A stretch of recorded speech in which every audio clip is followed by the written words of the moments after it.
Hi, I'm Bill from CJ Pony Parts. Ricky and Tommy from our marketing department recently competed with our 2015 Mustang GT in a Rally North America event that included open track time at Roebling Road Raceway outside of Savannah, Georgia. Everybody in attendance was amazed at how well the 2015 Mustang did out on the road course. Even though this car only has springs, it was very neutral and balanced, did a great job with the twisties. That got us thinking about how good the suspension could be on the 15 if we took it up another notch. Right around that time, Roush contacted us and told us about their single adjustable coilover conversion kit that was just about ready for the 2015 Mustang. Well, today we got our hands on one and we're going to install them on our black 2015 GT. The Roush single adjustable coilover kit's the perfect choice for this car because it's going to give us ride height adjustability, also improve dampening as well. It's going to include a front strut setup with the adjustable coilovers on it, as well as rear shocks, rear springs, and adjustable perches. It's going to give us a 1.5-inch drop in the front and a 1-inch drop in the back out of the box. It's actually going to be adjusted down further, as we'll show you. The rear spring is going to mount in these seats. Like I said, out of the box, it's going to give you an inch drop in the back, but you can actually use the provided tool and turn this down and get it a full another inch for 2 inches of total rear drop. The front out of the box is going to give us an 1.5 inch drop, but it also has an adjustable collar on it. If you want to go further than 1.5 inches, you can. You just have to cut this locking ring off. Then you can see you've got a lot more adjustment to go well over 2 inches in the front.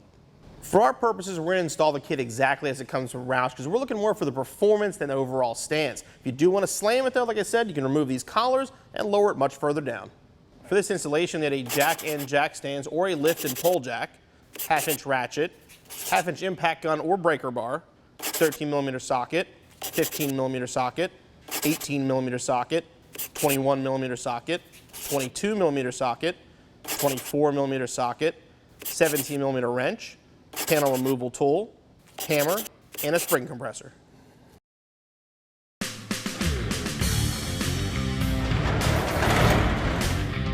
Our 2015 GT already has a set of Maximum Motorsports caster camera plates that we previously installed when we did the springs. We're going to be using these with the Roush coilover conversion as well. If you pick up one of these Roush kits, I do suggest grabbing a set of these caster camera plates as well. It's going to allow you to really dial in your front suspension. We're going to start off in the engine bay by removing 2 of the 3 strut nuts. The third one we're going to loosen up. We're going to leave it in the nut on for now.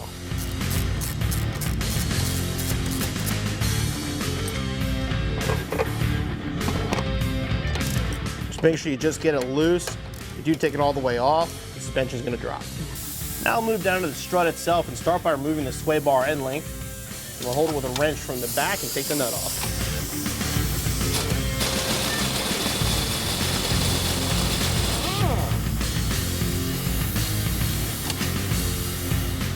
We're going to move the ABS line, just pop the clip off.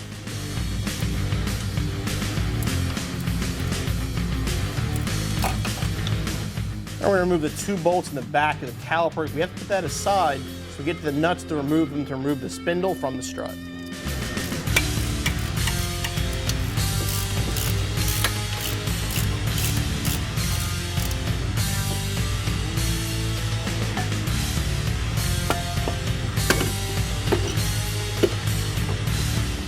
Set that out of the way back in the frame. We're going to remove the rotor, just give us a little more room to work.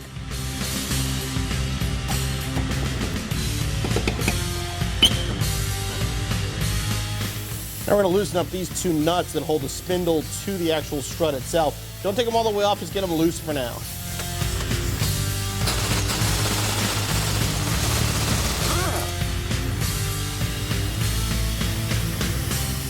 These bolts are splined, so you're actually going to have to hit them out with a hammer to get them off of the strut and the spindle assembly. If you leave the nut on, that way you're hitting the nut and not going to hit the end of the bolt and mushroom it out. Getting these out, it's going to depend on the car, how many miles are on it. Sometimes a couple light hits with a hammer, they pop out. Other times you have to give it a pretty good swing.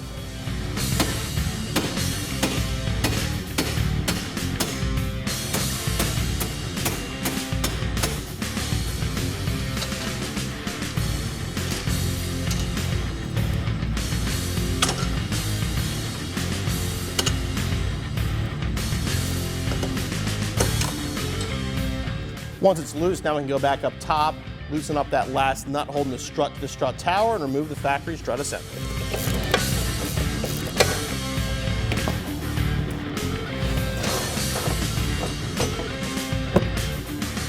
Now we're going to disassemble our factory strut assembly. The only part you're going to need is the strut mount itself. In our case, it's half factory strut mount and half Maximum Motorsports caster camber plate. Again, I would suggest picking up a set of these plates if you're installing this coilover conversion on your Mustang. The first step is to compress the spring so we can take it apart.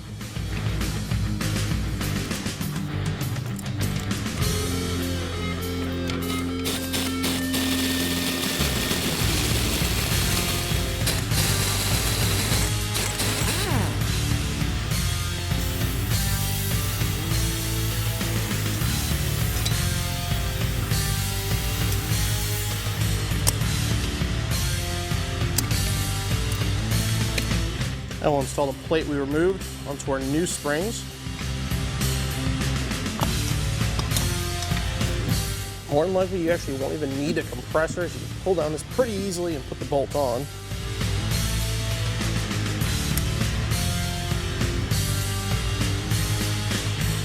And we'll tighten it down.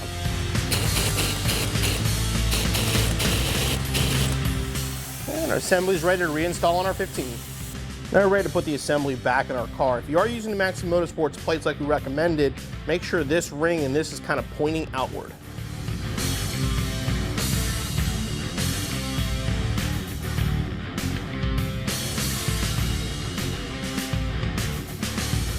And we're going to install everything hand tight up here for now.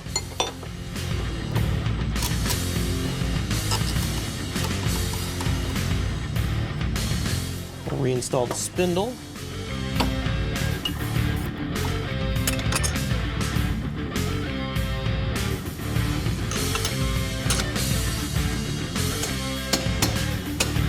Give them a couple taps to get them started. When you tighten the nuts down, it'll draw them through.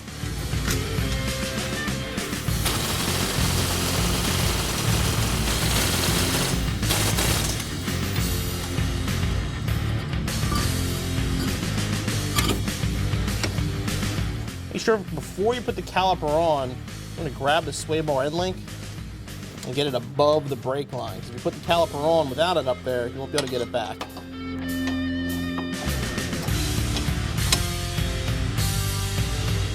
Sort of put it up where it goes and then install our caliper.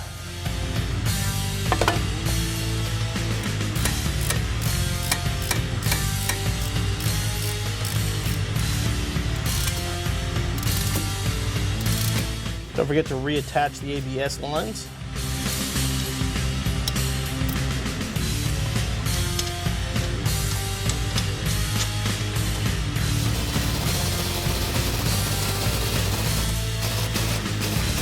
And now we can move up top of the engine bay and tighten up the strut nuts.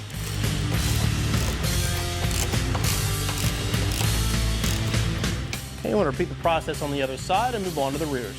We'll start the installation in the rear by removing the two bolts that hold the shock to the body, as well as the bolt that holds our brake line to the body itself.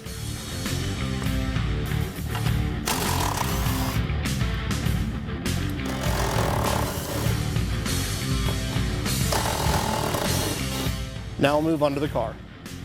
To install the coilover, it's just like doing rear lowering springs. You have to lower down the rear subframe. We're going to start by loosening these two bolts here, then we're going to support it and remove the subframe bolts.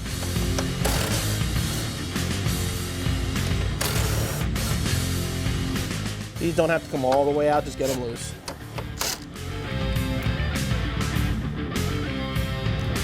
With the subframe supported, now we can remove the bolts.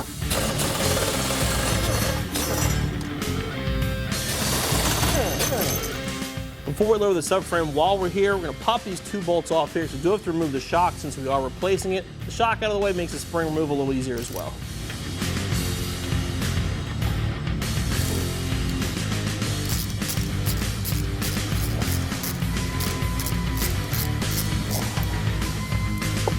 Now we can lower the subframe, and once we do, the shock will come right out.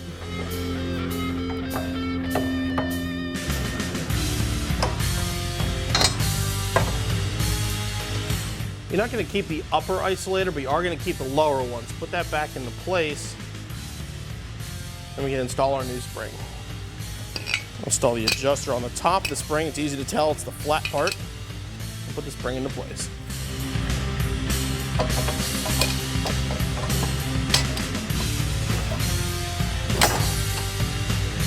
Make sure the bottom of the spring is seated like it's supposed to be. So this is straight. We're just lift it up just a little bit, make sure everything's lined up.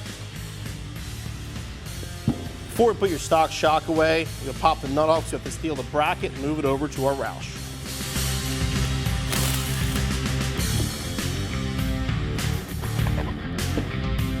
I'm going to move it over to our Roush shock.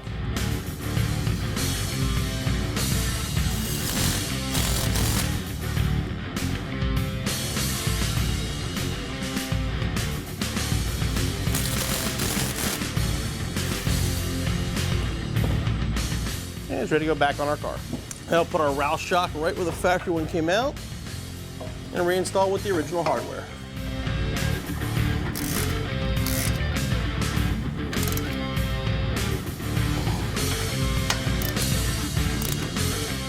I'm going to raise the subframe back into place. Make sure your coilover is all lined up properly. I'll reinstall the bolts and tighten them down.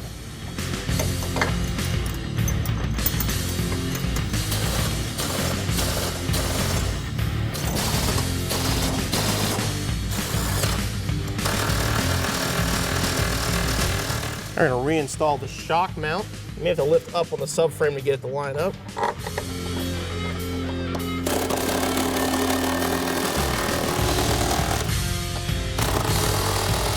I'm going to reinstall our brake hose.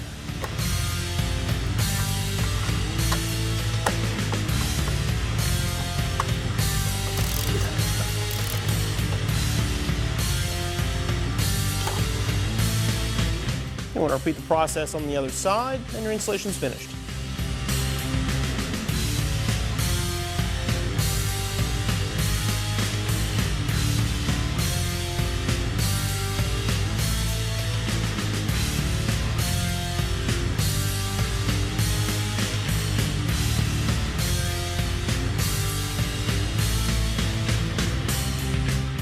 The Roush coilovers look great in our 2015 Mustang GT. The ride height is about how it was with our CJ springs, but that's what we expected. Given out of the box, the lowering specs are about the same. The big difference is going to be in the performance, so we can't wait to get this car back out to the track and really see what it's going to do. As far as the installation goes, basically the exact same process as lowering springs, which aren't too bad to do. Plus, Roush is an OEM distributor for Ford, so the quality and fitment is going to be spot on. Figure about 2 to 3 hours for installation, and you'll be back on the road in no time.